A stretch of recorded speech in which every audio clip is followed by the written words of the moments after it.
Dans la lumière encore douce du matin, Montpellier s'éveille lentement, ignorant qu'une série d'événements dramatiques s'apprête à bouleverser la vie de plusieurs de ses habitants.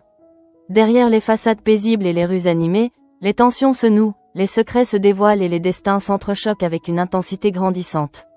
Ce nouveau chapitre s'ouvre sur une atmosphère lourde, où chaque geste et chaque parole semblent annoncer une tragédie imminente. Alix, visiblement agacée, ne décolère pas après avoir dû débourser une somme conséquente pour remplacer la serrure de sa boutique. 800 € pour réparer les conséquences d'une intrusion dont elle ne comprend toujours pas le sens. Malgré la prise en charge partielle par son assurance, elle reste persuadée que cette affaire cache quelque chose de plus inquiétant. Face à elle, Ulysse tente de la raisonner, évoquant la possibilité que son fournisseur José, réputé peu fréquentable, soit à l'origine de ses ennuis. Selon lui, s'entourer de partenaires douteux ne peut que l'exposer à des risques supplémentaires. Il l'encourage à se montrer plus prudente et à privilégier des collaborations irréprochables afin d'éviter d'attirer l'attention de la police. Pendant ce temps, Baker confie à Alain que sa relation avec Janet se déroule sans accroc, mais il ne peut s'empêcher de ressentir un malaise persistant concernant Alix. La plainte qu'elle a déposée pour cambriolage lui semble étrange, d'autant plus qu'aucun objet n'a été dérobé. Pour lui, cette absence de vol rend l'affaire suspecte, comme si quelqu'un cherchait davantage à intimider qu'à s'enrichir. Alain l'écoute attentivement, conscient que les intuitions de Baker se révèlent souvent justes. Sur la route, Valérie tente d'engager la conversation avec Nicolas, regrettant qu'il n'ait pas assisté au vernissage. Mais ce dernier reste distant, absorbé par ses pensées et concentré sur sa conférence de rédaction. Valérie comprend rapidement que son mari est ailleurs, perdu dans ses préoccupations professionnelles. Cette distance silencieuse crée entre eux une tension subtile, révélatrice d'un malaise qu'aucun mot ne parvient à dissiper. Au même moment, Elisabeth arrive à son bureau avec son élégance habituelle. Elle confie à Muriel qu'elle a été prise au dépourvu par la déclaration de Fourneau. Bien qu'elle l'ait conduit, elle admet avoir été troublée par son attitude respectueuse. Elle avoue avec une pointe de honte s'être laissée entraîner dans un jeu de séduction qu'elle croyait sans conséquence, dans l'espoir de rendre son mari jaloux. Cette révélation met en lumière la fragilité dissimulée derrière son assurance légendaire. Non loin de là, Henri observe discrètement les allées et venues de Mark Moore. Caché dans l'ombre, il scrute chacun de ses gestes avec une détermination inquiétante. Lorsque Mark quitte son appartement pour se rendre au travail, Henri saisit l'occasion de s'introduire chez lui. Son intention initiale est de voler un vidéoprojecteur, mais ce cambriolage n'est que le reflet d'une obsession bien plus profonde. Dans un tout autre contexte, Clémence laisse échapper son sac, révélant un flacon de Codaril qui attire immédiatement l'attention d'Alain. Sans rien dire sur le moment, il ramasse le médicament et garde cette information en mémoire. Ce simple détail, en apparence anodin, sera bientôt au cœur d'une confrontation délicate. Peu après, Marc et Kira s'apprêtent à se rendre à l'étang de Thau pour une interview. Installés dans la voiture, ils évoquent les préparatifs de leur reportage. Mais soudain, Marc réalise qu'il a oublié son appareil photo. Contraint de faire demi-tour, il remonte rapidement dans son appartement, laissant Kira l'attendre dans le véhicule. Les minutes passent et l'inquiétude de la jeune femme grandit. Les appels qu'elle lui adresse restent sans réponse, se perdant dans le silence de sa messagerie. Pressentant un danger, elle décide de monter à son tour. En pénétrant dans l'immeuble, elle ressent un malaise inexplicable, comme si l'air lui-même était chargé d'une menace invisible. Arrivée devant l'appartement, elle découvre la porte entr'ouverte. Le cœur battant, elle entre prudemment et se fige devant le spectacle qui s'offre à elle. Le lieu est sens dessus-dessous, les objets renversés témoignent d'une lutte violente. Au sol, Marc gît inconscient, une blessure à la tête laissant présager la brutalité de l'agression.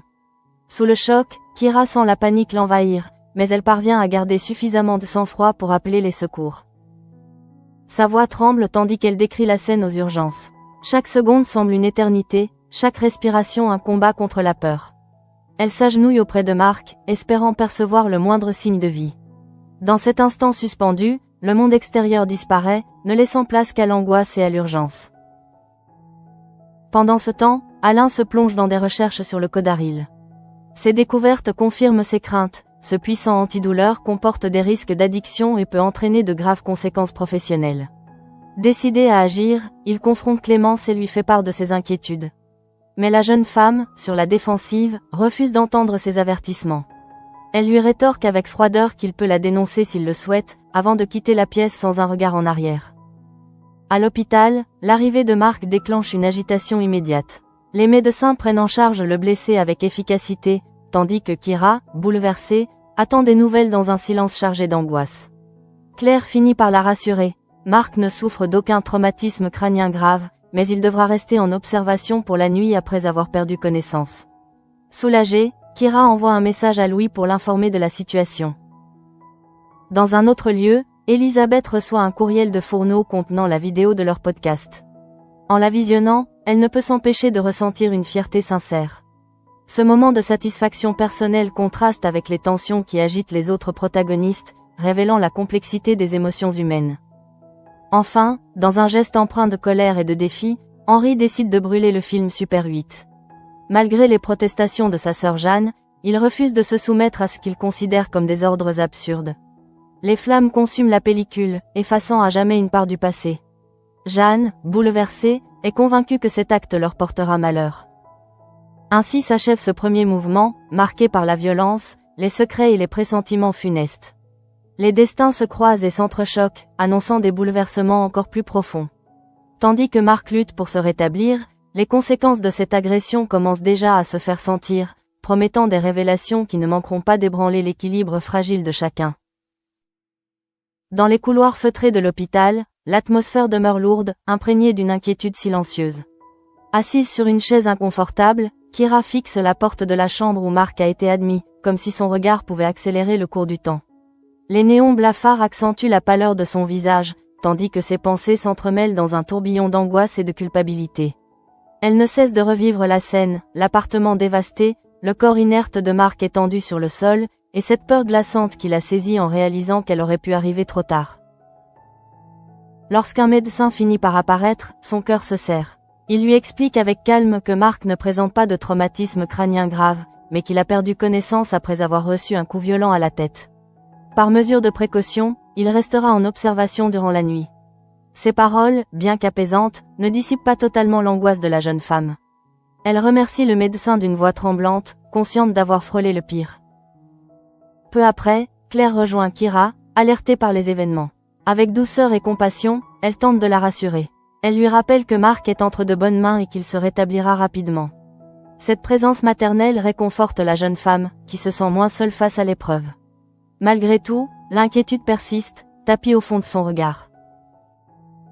Dans un autre coin de la ville, Henri marche d'un pas déterminé, le visage fermé et les traits marqués par une tension intérieure. Le feu qu'il a allumé pour détruire le film Super 8 crépite encore dans sa mémoire, comme le symbole d'une rupture irréversible avec le passé. Pour lui, ce geste n'est pas seulement une destruction matérielle, mais un acte de défi contre les chaînes qui l'ont longtemps entravé. Pourtant, derrière cette apparente résolution se dissimule une colère sourde, nourrie par des blessures anciennes et des secrets inavoués. Jeanne, profondément bouleversée par la décision de son frère, tente une dernière fois de lui faire entendre raison. Elle est convaincue que la disparition de cette pellicule portera malheur à leur famille. Sa voix tremble lorsqu'elle évoque la mémoire de leur père, persuadé qu'il n'aurait jamais approuvé un tel acte. Mais Henri reste inflexible. Il refuse de vivre sous l'emprise d'un passé qu'il juge toxique, préférant affronter les conséquences de ses choix plutôt que de continuer à obéir à des règles qu'il ne comprend plus. Pendant ce temps, Alain, préoccupé par la situation de Clémence, poursuit ses recherches sur le Codaril. Les informations qu'il découvre confirment ses craintes. Ce puissant antidouleur présente un risque élevé de dépendance et peut compromettre la carrière de ceux qui en abusent. Déterminé à agir, il décide de confronter Clémence avec fermeté, animé par un profond désir de la protéger. Lorsqu'il lui parle, il adopte un ton grave et sincère. Il lui explique que ce médicament pourrait nuire à sa santé et mettre en péril sa réputation professionnelle. Mais Clémence, sur la défensive, refuse d'entendre ces avertissements. Elle se braque, estimant qu'il n'a pas le droit de s'immiscer dans sa vie privée. Son regard trahit cependant une fatigue et une fragilité qu'elle s'efforce de dissimuler. En quittant la pièce, elle lui lance avec froideur qu'il n'a qu'à la dénoncer s'il le souhaite. Cette confrontation laisse Alain profondément troublé. Il sait qu'il agit par bienveillance, mais il redoute que son intervention ne provoque une rupture irréparable. Son inquiétude se transforme en un sentiment d'impuissance face à l'entêtement de Clémence. Non loin de là, Claire se rend au chevet de Mark. En le voyant étendu sur son lit d'hôpital, elle ressent une vive émotion. Les machines qui l'entourent émettent un bourdonnement régulier, rappelant la fragilité de la vie. Lorsqu'il ouvre enfin les yeux, un sourire fatigué se dessine sur ses lèvres. Il tente de rassurer son entourage, minimisant la gravité de l'agression, mais son regard trahit la violence de l'épreuve qu'il vient de traverser. Kira, bouleversée, peine à contenir ses larmes. Elle se reproche de ne pas avoir été plus vigilante, persuadée qu'elle aurait pu empêcher ce drame. Mark, avec douceur, lui assure qu'elle n'y est pour rien. Il la remercie même de lui avoir sauvé la vie en appelant les secours à temps.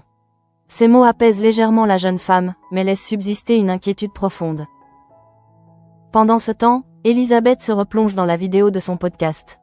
Assise à son bureau, elle observe son image avec satisfaction. Cette réussite professionnelle lui procure un sentiment de fierté et de contrôle, contrastant avec les incertitudes de sa vie personnelle. Malgré le trouble causé par la déclaration de Fourneau, elle se convainc d'avoir fait le bon choix en refusant ses avances. Lorsque celui-ci la contacte pour lui présenter ses excuses, Elizabeth adopte une attitude mesurée. Elle affirme vouloir tourner la page et propose de maintenir une relation amicale. Fourneau accepte avec élégance, respectant sa décision tout en exprimant son estime. Cette conversation, empreinte de maturité, renforce l'image d'une femme forte et indépendante, déterminée à préserver son équilibre. Dans le même temps, Baker continue de s'interroger sur les circonstances étranges du cambriolage de la boutique d'Alix. L'absence de vol lui paraît suspecte, comme si l'objectif de l'intrusion n'était pas matériel, mais symbolique.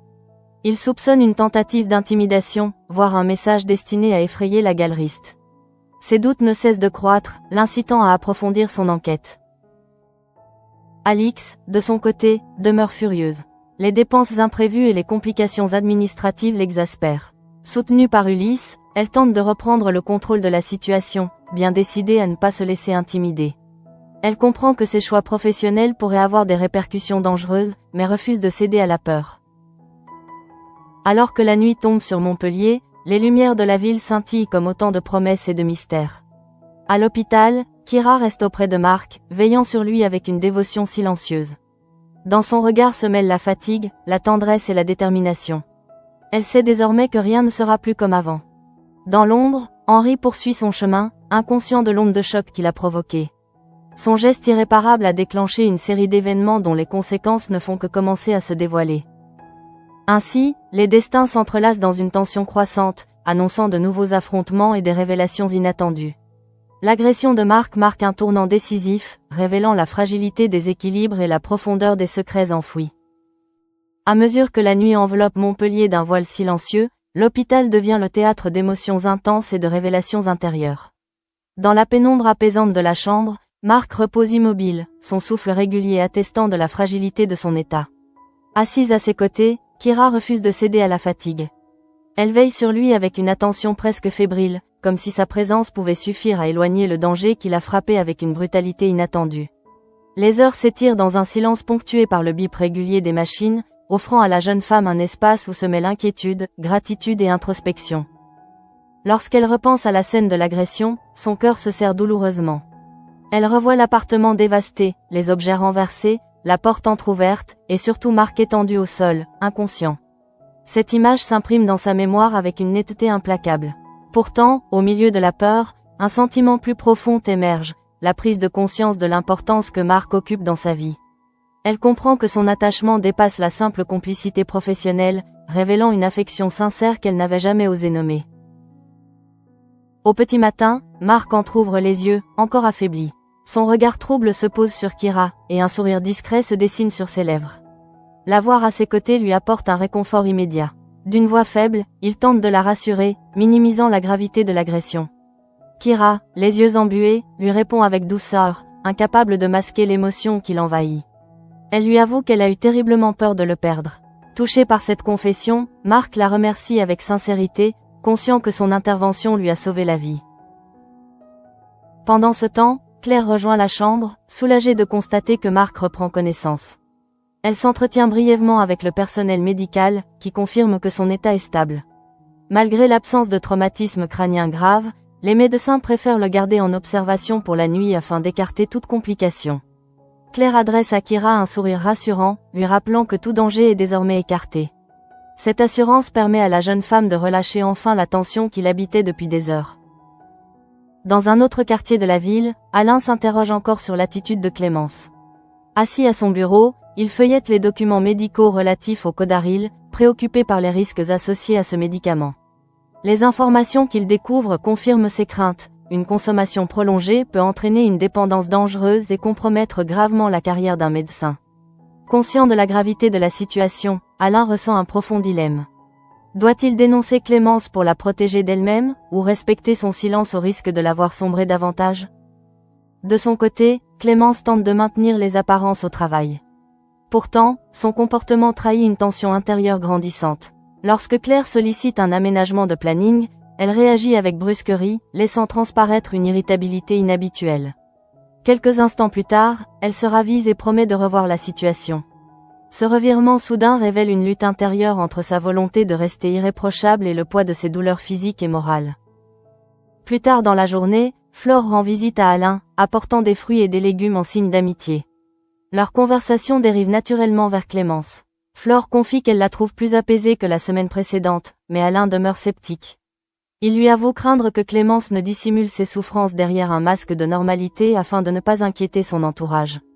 Cette inquiétude persistante renforce sa détermination à l'aider, même si cela implique de prendre des décisions difficiles. Pendant ce temps, Elisabeth arrive à son bureau avec la dignité et l'assurance qui la caractérisent. Elle partage avec Muriel les détails de la déclaration inattendue de Fourneau. Bien qu'elle l'ait repoussé, elle reconnaît avoir été troublée par la courtoisie dont il a fait preuve. Cette situation la met face à ses propres contradictions, révélant une vulnérabilité qu'elle préfère dissimuler derrière son élégance habituelle. Lorsqu'elle reçoit par courriel la vidéo de leur podcast, elle la visionne avec un sentiment de fierté, savourant la reconnaissance que lui procure son travail. Non loin de là, Baker poursuit ses investigations concernant le cambriolage de la boutique d'Alix. L'absence de vol l'intrigue profondément. Pour lui, cette intrusion n'est pas le fruit du hasard, mais le signe d'une intimidation soigneusement orchestrée. Il partage ses soupçons avec Alain, convaincu que cette affaire cache des enjeux plus complexes qu'il n'y paraît. Alain écoute attentivement, conscient que ces événements pourraient être liés à des activités plus sombres. Alix, quant à elle, ne parvient pas à contenir sa colère face aux conséquences financières de l'incident. Soutenue par Ulysse, elle s'efforce de reprendre le contrôle de la situation. Celui-ci l'encourage à revoir ses relations professionnelles et à se distancer de partenaires douteux afin d'éviter de nouveaux ennuis. Malgré sa fierté, Alix comprend qu'elle doit faire preuve de prudence pour protéger sa réputation et son entreprise. Dans l'ombre, Henry poursuit son existence avec une froide détermination. Après avoir agressé Marc et détruit le film Super 8, il semble convaincu d'avoir éliminé les preuves d'un passé encombrant. Pourtant, un sentiment d'inquiétude le hante. Les paroles de Jeanne résonnent dans son esprit, évoquant la mémoire de leur père et les conséquences de ses actes. Bien qu'il refuse de l'admettre, il pressent que ce geste irréversible pourrait provoquer une série de catastrophes. Jeanne, profondément bouleversée, ne parvient pas à se remettre de la destruction de la pellicule. Convaincue que cet acte leur portera malheur, elle se sent impuissante face à l'entêtement de son frère. Ses craintes s'intensifient, nourries par l'impression que le destin est désormais en marche et qu'aucun retour en arrière n'est possible. Alors que la journée touche à sa fin, Marc reçoit la visite de Claire et de Kira. Leur présence lui apporte réconfort et sérénité. Il se remémore les instants précédant l'agression et tente de rassembler ses souvenirs pour comprendre ce qui s'est réellement passé. Peu à peu, un nom s'impose à son esprit, Henri Beaulieu. Cette révélation marque un tournant décisif, annonçant les conséquences judiciaires de l'attaque. Dans les rues de Montpellier, la vie suit son cours, insouciante des drames qui se jouent en coulisses. Pourtant, sous la surface tranquille de la ville, les tensions s'intensifient et les secrets se dévoilent lentement. L'agression de Marc a déclenché une série d'événements qui ne cessent de se répercuter sur l'ensemble des protagonistes, révélant la fragilité de leurs équilibres. Tandis que la nuit retombe sur la ville, chacun se retrouve confronté à ses propres doutes et à ses propres choix. Kira réalise la profondeur de ses sentiments pour Marc, Alain s'interroge sur le sort de Clémence, Elisabeth savoure sa réussite professionnelle tout en affrontant ses contradictions, et Henri poursuit sa fuite en avant, inconscient des conséquences imminentes de ses actes. Ainsi, cette nouvelle étape se referme sur une tension croissante, laissant présager des confrontations décisives et des révélations bouleversantes. L'ombre de la vérité plane désormais sur Montpellier, prête à éclater au grand jour. À l'aube d'une nouvelle journée, Montpellier s'éveille sous un ciel clair, ignorant encore les répercussions profondes de la violence qui a frappé Marc Moore. Dans la chambre silencieuse de l'hôpital, la lumière du matin filtre à travers les rideaux, dessinant sur les murs des reflets apaisants. Mark, encore affaibli, ouvre lentement les yeux, cherchant à rassembler ses souvenirs. Chaque sensation lui rappelle la brutalité de l'agression, mais la présence rassurante de Kira à ses côtés lui apporte un sentiment de sécurité et de réconfort. Assise près de lui, Kira observe son visage avec une tendresse mêlée d'inquiétude. Elle n'a presque pas dormi, refusant de quitter la chambre, hantée par la peur de le perdre. Lorsque Mark esquisse un sourire, elle sent un poids se lever de son cœur. Il la remercie avec douceur de lui avoir sauvé la vie, et ses paroles, empreintes de sincérité, la touchent profondément. Dans ce moment suspendu, elle réalise combien il compte pour elle, une évidence qu'elle n'osait encore reconnaître. Quelques instants plus tard, Claire rejoint la chambre. Son regard bienveillant se pose sur Mark, soulagé de constater son amélioration. Elle échange quelques mots avec le personnel médical, qui confirme que son état est stable. Bien qu'il n'ait subi aucun traumatisme crânien grave, les médecins préfèrent maintenir une surveillance prudente. Claire rassure Kira avec des mots empreints de douceur, lui rappelant que Mark est désormais hors de danger. Pendant ce temps, Mark tente de se remémorer les événements qui ont précédé son agression. Les images reviennent par fragments, l'appartement en désordre, un bruit suspect, puis une silhouette surgissant dans l'ombre. Peu à peu, un nom émerge dans son esprit, accompagné d'une certitude glaçante.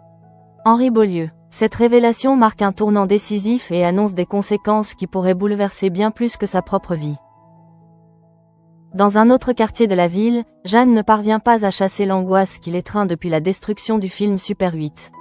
Convaincue que ce geste irréversible portera malheur à leur famille, elle repense aux paroles de leur père et à l'importance de préserver les traces du passé. Sa détresse se heurte à l'entêtement d'Henri, dont la détermination inflexible l'effraie autant qu'elle la désespère. Elle sent que son frère s'est engagé sur un chemin dangereux, dont il ne mesure pas encore les conséquences. Henri, de son côté, tente de dissimuler son trouble derrière une façade de froide assurance. Persuadé d'avoir éliminé toute preuve compromettante, il s'efforce de se convaincre qu'il a agi pour se libérer d'un fardeau. Pourtant, une inquiétude diffuse s'insinue en lui. Les flammes qui ont consumé la pellicule semblent avoir ravivé des souvenirs qu'il cherchait à fuir, laissant derrière elles un sentiment de vide et d'incertitude. À l'hôpital, Alain poursuit ses recherches sur le Codaril, hanté par les implications médicales et éthiques de cette affaire. Les données qu'il consulte confirment la dangerosité de ce puissant antidouleur. Convaincu que Clémence met sa santé et sa carrière en péril, il décide de l'affronter une nouvelle fois. Sa détermination est nourrie par une sincère inquiétude, mais il sait que ses avertissements risquent de se heurter à l'orgueil et à la souffrance de la jeune femme. Lorsque Clémence apparaît dans le service, elle affiche une attitude distante, presque défensive. Alain lui parle avec gravité, lui exposant les risques liés à sa consommation. Mais Clémence refuse d'admettre sa vulnérabilité. Blessée dans son orgueil, elle lui répond avec froideur et quitte les lieux sans un regard en arrière. Derrière son assurance apparente, son visage trahit pourtant une fatigue profonde et une tension croissante. Plus tard, Claire sollicite un aménagement de planning, espérant obtenir une demi-journée. Clémence, d'abord irritée, l'envoie balader avant de tempérer sa réaction. Ce revirement soudain laisse entrevoir les contradictions qui la tourmentent, révélant une fragilité qu'elle s'efforce de dissimuler sous une autorité rigide. Pendant ce temps, Flore rend visite à Alain, apportant des fruits et des légumes en signe d'amitié. Leur conversation dérive naturellement vers Clémence. Flore confie qu'elle la trouve plus apaisée qu'auparavant, mais Alain demeure sceptique. Il lui avoue craindre qu'elle ne fasse semblant d'aller bien afin de ne pas inquiéter son entourage. Cette inquiétude renforce sa conviction qu'il doit agir avant qu'il ne soit trop tard. Dans les bureaux de Bastide Invest, Elisabeth retrouve son assurance habituelle. Élégante et déterminée, elle confie à Muriel les détails de la déclaration de Fourneau. Bien qu'elle l'ait repoussée, elle admet avoir été troublée par sa courtoisie. Elle reconnaît avec une pointe d'embarras s'être laissée entraîner dans un jeu de séduction pour susciter la jalousie de son mari. Cette confession révèle une part de vulnérabilité inattendue derrière son image de femme de pouvoir. Quelques instants plus tard, elle reçoit un courriel contenant la vidéo de son podcast. En la visionnant, elle ressent une fierté sincère. Ce succès professionnel renforce sa confiance et lui offre un moment d'évasion face aux turbulences émotionnelles qu'elle traverse. Dans un autre lieu, Baker poursuit son enquête sur le cambriolage de la boutique d'Alix. L'absence de vol l'intrigue profondément. Pour lui, cette intrusion ne relève pas du hasard, mais d'une tentative d'intimidation soigneusement orchestrée. Il partage ses doutes avec Alain, persuadé que cette affaire dissimule des enjeux plus complexes qu'il n'y paraît. Alix, quant à elle, peine à contenir sa colère. Les frais engagés pour remplacer la serrure de sa boutique ravivent sa frustration. Soutenue par Ulysse, elle tente de reprendre le contrôle de la situation. Celui-ci l'encourage à se distancer de fournisseurs douteux afin d'éviter de nouveaux ennuis avec la police.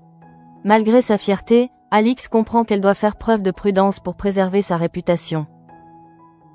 Sur la route, Valérie tente de converser avec Nicolas, regrettant son absence au vernissage. Mais ce dernier, absorbé par ses pensées, reste distant. Il lui confie être concentré sur sa conférence de rédaction. Valérie comprend que son mari est ailleurs, prisonnier de préoccupations qu'il préfère taire.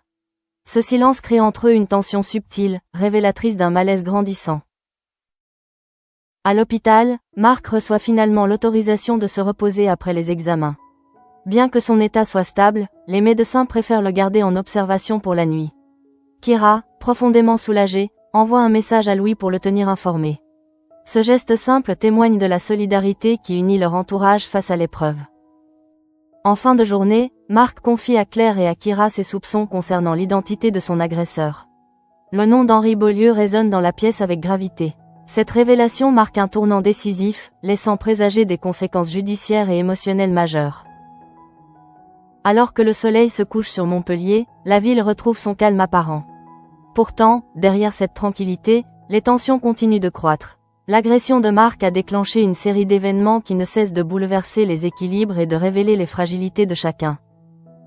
Dans la pénombre de l'hôpital, Kira reste auprès de Marc, déterminée à ne plus le quitter. Son regard trahit une affection sincère et une résolution nouvelle. À ses côtés, Marc comprend qu'il peut compter sur elle pour affronter les épreuves à venir. Ainsi s'achève ce 4e mouvement, chargé de révélations et de pressentiments. Tandis que la vérité commence à émerger, les destins s'entrelacent inexorablement, annonçant des confrontations décisives et des bouleversements imminents.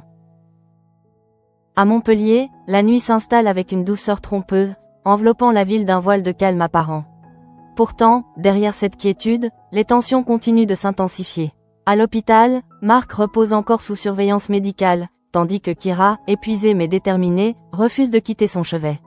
Assise dans le silence feutré de la chambre, elle observe les traits de l'homme qu'elle a failli perdre, mesurant l'ampleur de la peur qu'elle a ressentie. Chaque respiration de Marc lui apporte un soulagement fragile, mais l'image de l'appartement dévasté demeure gravée dans son esprit. Au petit matin, les premiers rayons du soleil traversent les rideaux, éclairant la pièce d'une lumière apaisante. Marc ouvre les yeux, encore affaibli, mais pleinement conscient. Son regard se pose sur Kira, dont la présence silencieuse l'émeut profondément. Il la remercie avec sincérité de lui avoir sauvé la vie, reconnaissant que son intervention rapide a empêché le pire.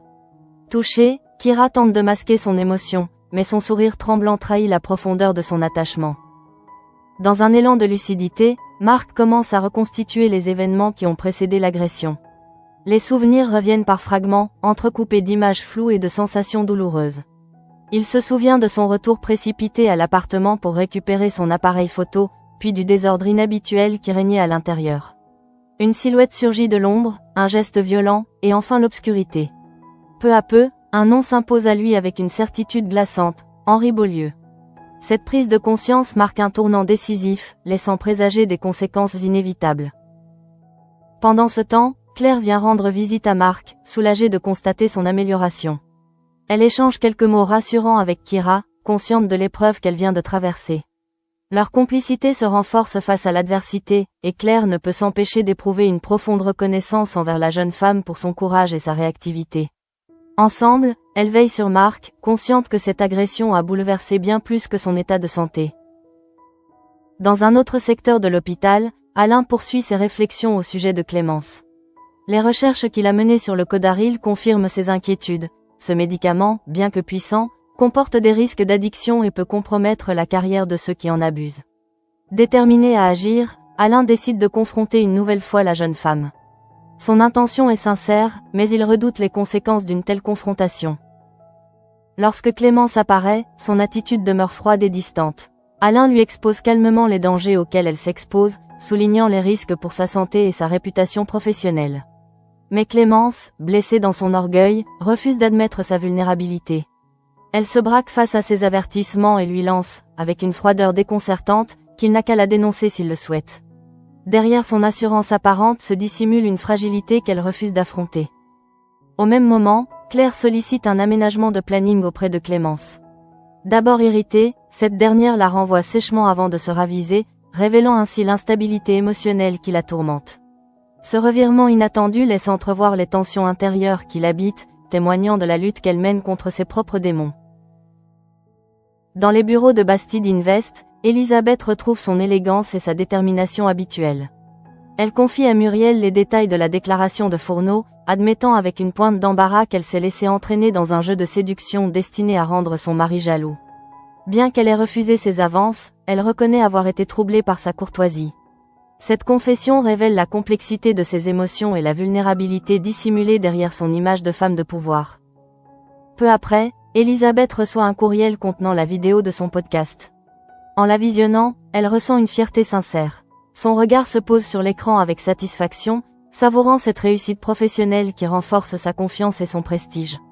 Ce moment de satisfaction contraste avec les tensions émotionnelles qui agitent les autres protagonistes. Dans un autre quartier de Montpellier, Baker poursuit son enquête sur le cambriolage de la boutique d'Alix. L'absence de vol continue de susciter ses soupçons. Convaincu qu'il s'agit d'une tentative d'intimidation, il partage ses doutes avec Alain. Pour lui, cette affaire cache des enjeux plus complexes qu'il n'y paraît, et il est déterminé à en découvrir la vérité.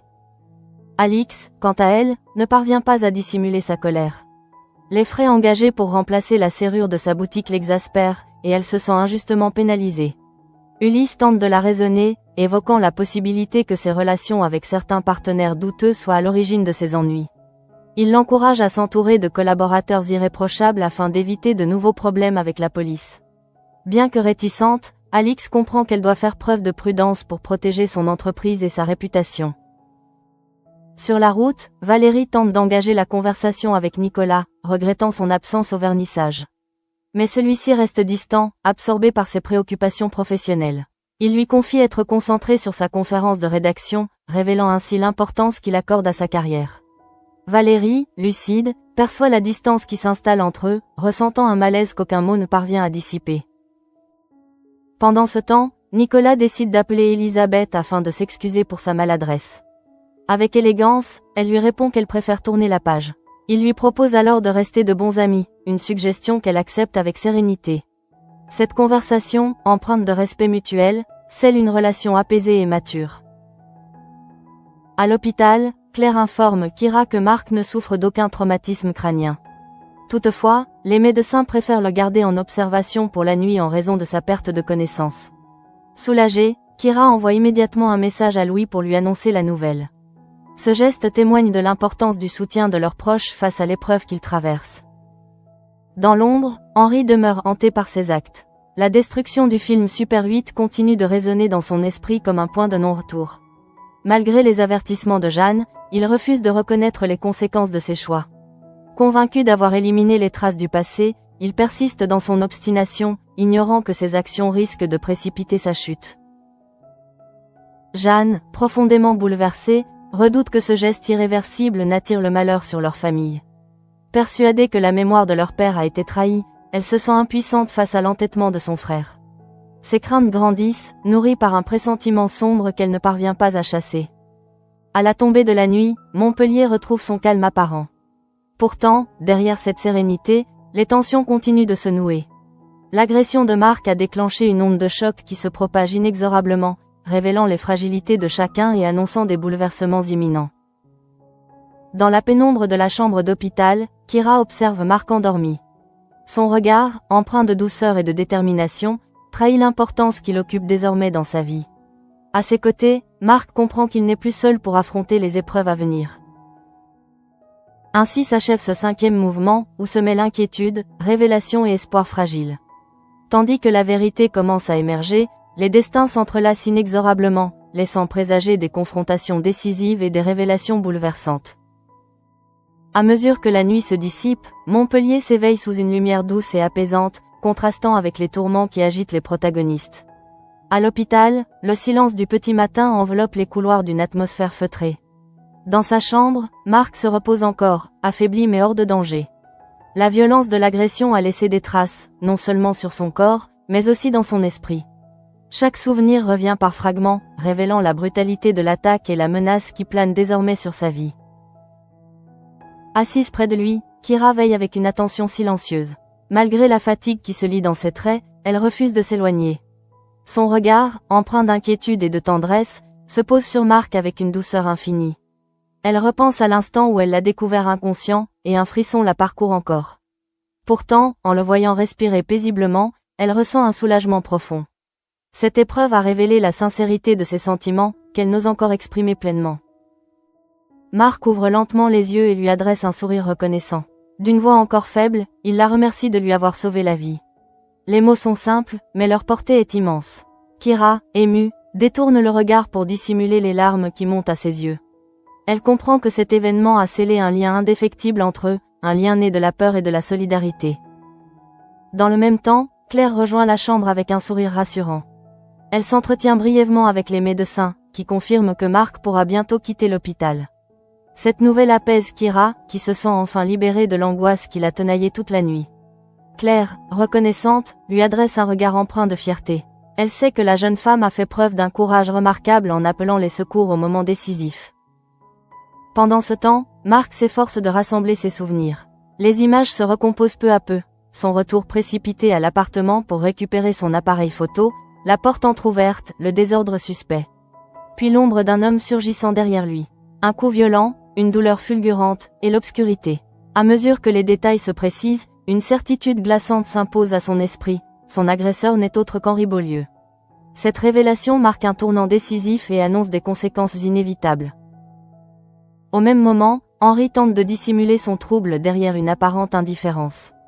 Convaincu d'avoir effacé toute trace du passé en brûlant le film Super 8, il s'efforce de reprendre le cours de sa vie. Pourtant, les paroles de Jeanne continuent de résonner dans son esprit. Elle l'avait supplié de renoncer à ce geste, persuadée que leur père n'aurait jamais approuvé une telle décision. Malgré son obstination, Henri ressent une inquiétude sourde, comme si le destin s'apprêtait à lui demander des comptes. Jeanne, quant à elle, demeure bouleversée. Elle ne parvient pas à se libérer de la crainte que cet acte irréversible ne porte malheur à leur famille. Son regard se voile de tristesse tandis qu'elle repense à la pellicule consumée par les flammes. Pour elle, ce film représentait bien plus qu'un souvenir, il incarnait un héritage, un lien fragile avec leur passé. Désormais, ce lien est brisé, laissant place à un vide chargé d'angoisse. Dans un autre secteur de la ville, Alain reste préoccupé par la situation de Clémence. Les recherches qu'il a menées sur le Codaril confirment ses inquiétudes. Ce puissant antidouleur comporte des risques d'addiction et pourrait compromettre la carrière de la jeune femme. Déterminé à agir, il décide de lui parler une nouvelle fois, animé par un profond sentiment de responsabilité. Lorsque Clémence apparaît, son attitude trahit une fatigue grandissante. Alain lui expose avec gravité les dangers liés à sa consommation. Il lui rappelle qu'elle met en péril sa santé et sa réputation professionnelle. Mais Clémence, blessée dans son orgueil, refuse d'admettre sa vulnérabilité. Elle se montre froide et distante, répliquant avec amertume qu'il n'a qu'à la dénoncer s'il le souhaite. Derrière son assurance apparente, son regard révèle une souffrance qu'elle s'efforce de dissimuler. Peu après, Claire se présente pour solliciter un aménagement de planning. D'abord irritée, Clémence la renvoie sèchement avant de se raviser. Ce revirement soudain laisse entrevoir les contradictions qui la tourmentent, témoignant de la lutte intérieure qu'elle mène contre ses propres démons. Dans les bureaux de Bastide Invest, Elisabeth retrouve son assurance habituelle. Élégante et déterminée, elle confie à Muriel la déclaration inattendue de Fourneau. Bien qu'elle l'ait conduit, elle admet avoir été troublée par sa courtoisie. Elle avoue avec une pointe d'embarras s'être laissée entraîner dans un jeu de séduction destiné à susciter la jalousie de son mari. Cette confession révèle la complexité de ses émotions et la fragilité dissimulée derrière son image de femme de pouvoir. Quelques instants plus tard, elle reçoit par courriel la vidéo de son podcast. En la visionnant, elle ne peut s'empêcher de ressentir une fierté sincère. Ce succès professionnel renforce sa confiance et lui offre un moment de satisfaction personnelle, contrastant avec les tensions qui agitent son entourage. Dans le même temps, Baker poursuit son enquête sur le cambriolage de la boutique d'Alix. L'absence de vol continue de susciter ses soupçons. Convaincu qu'il s'agit d'une tentative d'intimidation, il partage ses doutes avec Alain. Pour lui, cette affaire cache des enjeux plus complexes qu'il n'y paraît, et il est déterminé à en découvrir la vérité. Alix, quant à elle, ne parvient pas à dissimuler sa colère face aux dépenses imprévues qu'elle a dû engager. Soutenue par Ulysse, elle tente de reprendre le contrôle de la situation. Celui-ci l'encourage à se distancer de partenaires douteux afin d'éviter de nouveaux ennuis avec la police. Malgré sa fierté, Alix comprend qu'elle doit faire preuve de prudence pour protéger son entreprise et sa réputation. Sur la route, Valérie tente d'engager la conversation avec Nicolas, regrettant son absence au vernissage. Mais celui-ci reste distant, absorbé par ses préoccupations professionnelles. Il lui confie être concentré sur sa conférence de rédaction. Valérie perçoit la distance qui s'installe entre eux et ressent un malaise qu'aucun mot ne parvient à dissiper. Plus tard, Nicolas appelle Elisabeth pour s'excuser de sa maladresse. Avec élégance, elle lui répond qu'elle préfère mettre cet incident derrière eux. Il lui propose alors de rester bons amis, une suggestion qu'elle accepte avec sérénité. Cette conversation, empreinte de respect mutuel, scelle une relation apaisée et mature. À l'hôpital, Claire informe Kira que Marc ne souffre d'aucun traumatisme crânien. Toutefois, les médecins préfèrent le garder en observation pour la nuit en raison de sa perte de connaissance. Soulagée, Kira envoie un message à Louis pour le tenir informé. Ce geste témoigne de l'importance du soutien de leurs proches face à l'épreuve qu'ils traversent. Alors que le soleil se couche sur Montpellier, la ville retrouve son calme apparent. Pourtant, derrière cette tranquillité, les tensions continuent de croître. L'agression de Marc a déclenché une onde de choc qui se propage inexorablement, révélant les fragilités de chacun et annonçant des bouleversements imminents. Dans la pénombre de la chambre d'hôpital, Kira observe Marc endormi. Son regard, empreint de douceur et de détermination, trahit l'importance qu'il occupe désormais dans sa vie.